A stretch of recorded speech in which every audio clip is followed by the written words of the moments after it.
ओम शांति। आज है 18 मई 2022। आज के मुरली का सार है, मीठे बच्चे तुम सच्चे सच्चे आशिक बन मुझ एक माशूक को याद करो तो तुम्हारी आयु बढ़ जाएगी। योग और पढ़ाई से ही तुम ऊंच पद पा सकेंगे। आज के मुरली का प्रश्न है, भारत को स्वर्ग बनाने के लिए बाप बच्चों से कौन सी मदद मांगती है? उत्तर है, बच्चे मुझे पवित्रता की मदद चाहिए। प्रतिज्ञा करो, हम काम विकार को लात मार पवित्र जरूर बनेंगे। सवेरे सवेरे उठ अपने से बातें करो, मीठे बाबा हम आपकी मदद के लिए तैयार हैं। हम पवित्र बन भारत को पवित्र जरूर बनाएंगे।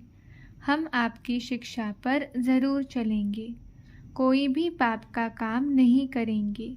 बाबा आपकी कमाल है, स्वप्न में भी नहीं था कि हम कोई विश्व का मालिक बनेंगे। आप हमें क्या से क्या बना रही हैं। आज के मुरली का गीत है, तुम्हारे बुलाने को जी चाहता है। ओम शांति। बाबा ने कहा कि लाडले बच्चे यह जानते हैं कि हम आत्माएं आशिक है उस एक माशूक की। बाबा कहते हैं कि तुम याद करते हो एक माशूक को, उससे बुद्धि योग लगाया जाता है, जो बाप भी है, शिक्षक भी है, पतित पावन सर्वशक्तिमान है। उस बाप से तुम योग लगाकर शक्ति लेते हो। तुम्हारा ज्ञान ही अलग है, शक्ति लेते हो माया पर जीत पाने के लिए। बाबा कहते हैं कि अभी तुम बच्चों को यह धुन लगी हुई है कि बाप से वर्षा लेना है। बाबा कहते हैं कि अभी तुम याद करते हो एक को। याद के पुरुषार्थ अनुसार तुम अपनी आयु बढ़ा सकते हो। तुम अभी योग बल से अपनी आयु बढ़ा सकते हो। जितना योग में जास्ती रहेंगे उतना आयु बढ़ेगी। योग नहीं तो फिर सजा खानी पड़ती है, फिर पद भी कम हो पड़ता है। भल सुखी तो सब बनेंगे, परंतु योग और पढ़ाई से फर्क सारा पद का रहता है ना। जितना पुरुषार्थ उतना ऊंच पद, धन तो नंबरवार होगा ना। बाबा कहते हैं कि बच्चे जितना हो सके मेरी मत पर चलो। अब बाप तुमको अविनाशी ज्ञान रत्नों का दान दे झोली भर रही है। तुम कितने साहूकार बनते हो। यह है अविनाशी ज्ञान रत्नों का दान, अथवा वर्षा कहो, जो बाप से मिल रहा है। तुम बाप से वर्षा लेते हो तो तुमको फिर औरों को रास्ता बताना है। बाबा कहते कि तुम जानते हो हम भारत को स्वर्ग बना रहे हैं। परमपिता परमात्मा की श्रीमत द्वारा हम राजयोग सीखते हैं। जो कल्प पहले बने थे वही अब बनेंगे। बाबा कहते जितना वारिस और प्रजा बनाएंगे, कांटों को फूल बनाने की सेवा करेंगे, उतना ऊंच पद पाएंगे।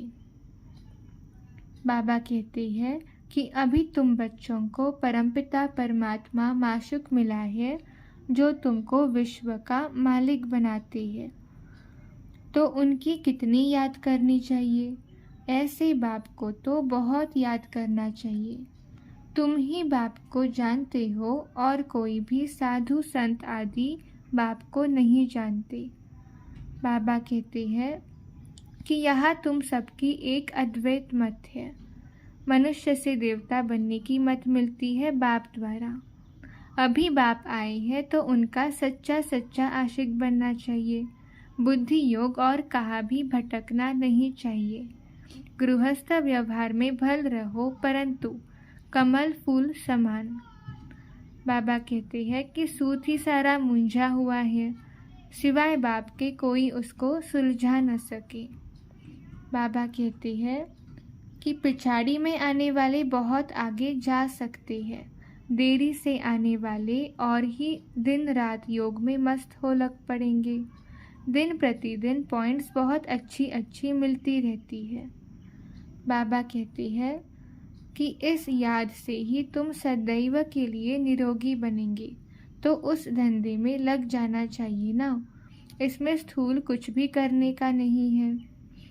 लौकिक बाप की याद रह सकती है, पारलौकिक बाप को क्यों भूल जाते हो? बाप कहते हैं, तुम भारतवासियों को 5000 वर्ष पहले भी वर्षा दिया था।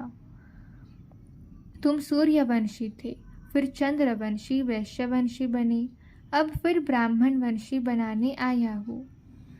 ब्राह्मण बनेंगे तब तो यज्ञ की संभाल कर सकेंगे। बाबा कहते, ब्राह्मण कभी विकारी बन नहीं सकते, अंत तक तो पवित्र रहना ही है, तब नई दुनिया के मालिक बन सकेंगे। कितनी भारी प्राप्ति है।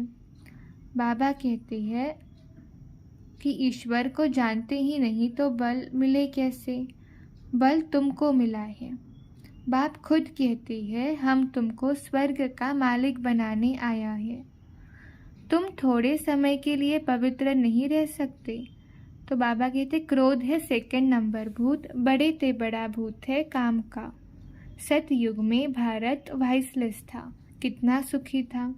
विशेष बना है तो अब भारत का क्या हाल हो गया है। बाप फिर भारत को वाइसलेस बनाने आया है। ऐसे बाप को याद करना तुम भूल क्यों जाते हो? बाबा कहते, माया फट विकर्म करा देती, बड़ी भारी मंजिल है। बाबा ने कहा कि एक घड़ी आधी घड़ी कम से कम इतनी तो कोशिश करो जो अंत में बाप की याद रहे। यह अंत काल है ना। अंत काल जो नारायण सिमरे, मैं नारायण बनता हूँ। ब्रह्मा बाबा अर्थात तुम भी बनते हो ना। बाबा कहते हैं, पूरे आशिक भी बनो ना। तुम जो कुछ भी करते हो सो अपने लिए करते हो। मैं तो विश्व का मालिक भी नहीं बनता। ऐसे कभी नहीं समझना है कि हम शिव बाबा को दान देते हैं। नहीं, शिव बाबा से वर्षा लेते हैं। बाबा ने कहा कि तुम्हारा यह सब खत्म हो जाना है। मरने से डरते तो नहीं हो ना। बाप कहते कि इस छीछी दुनिया से मरना अच्छा है। मैं तुम्हारा कालों का काल बाप भी हूँ। तुमको आधा कल्प के लिए काल के पंजे से छुड़ाता हूँ। बाबा कहते हैं कि अभी भी समझते हैं बाबा पास जाना है तो सवेरे उठकर बाबा से बातें करो।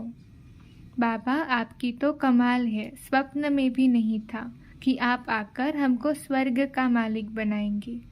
हम तो बिल्कुल घोर अंधियारे में थे। बाबा आपकी कमाल है, आपकी शिक्षा पर ज़रूर चलेंगे। बाबा कहते हैं कि पवित्रता की प्रतिज्ञा करो। बाबा मीठे बाबा, हम आपकी मदद के लिए हाजिर हूँ। इस पुरानी दुनिया को भूलने का पुरुषार्थ करना है। बाबा ने कहा कि मेरे लाडले बच्चे, प्रतिज्ञा करो कि विकार में कभी भी नहीं जाएंगे। पवित्रता की मुझे मदद करो तो भारत को पवित्र बनाएंगे। हिम्मते बच्चे, मददे बाप। जो मेहनत करेंगे वही स्वर्ग के मालिक बनेंगे। बाप आकर सुखधाम का मालिक बना रही है। आधा कल्प तुम सुखी रहते हो। अच्छा, धारणा के लिए मुख्य सार है, सच्चा सच्चा आशिक बनना है। बुद्धि योग एक माशुक से लगाना है। प्राप्ति को सामने रखते हुए बाप को निरंतर याद करना है। पवित्र जरूर बनना है। आज के मुरली का वरदान है, महावीर बन, हर समस्या का समाधान करने वाले, सदा निर्भय और विजयी भव। जो महावीर है वह कभी यह बहाना नहीं बना सकते कि सर्कमस्टेंस ऐसे थे, समस्या ऐसी थी, इसलिए हार हो गई। समस्या का काम है आना और महावीर का काम है समस्या का समाधान करना, न कि हार खाना। महावीर वह है जो सदा निर्भय होकर विजयी बने, छोटी मोटी बातों में कमज़ोर न हो। महावीर विजयी आत्माएं हर कदम में तन से मन से खुश रहते हैं। वे कभी उदास नहीं होते। उनके पास दुख की लहर स्वप्न में भी नहीं आ सकती। आज के मुरली का स्लोगन है, सर्व के प्रति सदा कल्याण की भावना रहे, यही ज्ञानी योगी आत्मा के लक्षण हैं। अच्छा। ओम शांति।